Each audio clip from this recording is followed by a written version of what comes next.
দুপুর বন্ধুরা, আজকে বেশ খানিকটা দেরি হয়ে গেল। আজকে বাজারে গেছিলাম, তার জন্য আরো বেশি দেরিটা হয়ে গেল। বাজার থেকে আইসা রান্না বসাইলাম।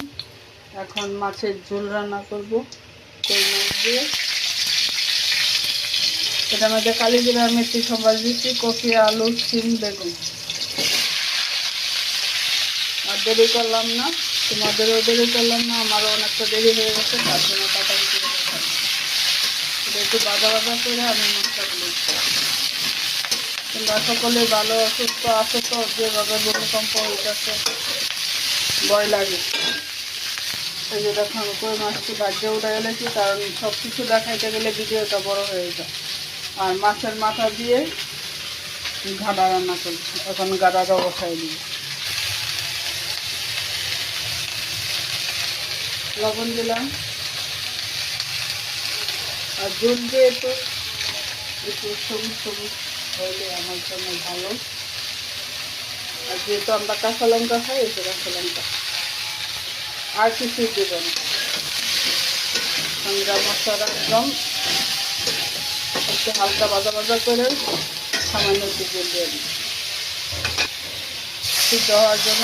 সামান্য তেল দিলাম, এটা দিয়ে সিদ্ধ হতে থাকো। আমি আরেকটা জিনিস বসায় দিয়ে দিচ্ছি, কারণ আমার দুধের চুলা দুই দিকে হওয়া মানে একটু কষ্ট হয় আমার ভিডিওটা দুই চুলা দুটা তুলতে, কারণ একটা দেখানো যায় আরেকটা।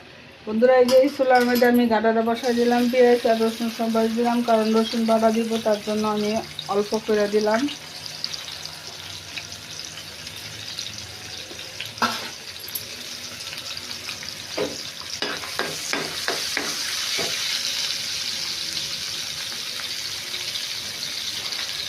এক হাতে মোবাইল আর এক হাতে রান্না।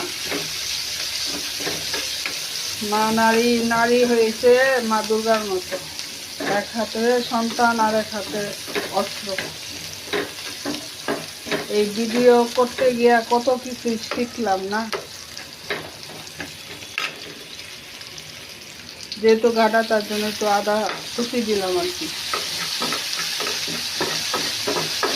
গাটাতে আদা রসুন বাটা না দিলে তার সেই স্বাদটা পাওয়া যায় না। আমাদের অঞ্চলে দেয়, তোমাদের অঞ্চলে দেয় কিনা আমি জানি না।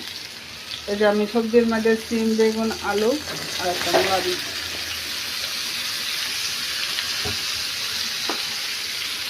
গাটা তো জাল হইতে হইব, তার জন্য আমি একবারে সব দিয়ে বাইকে দিব।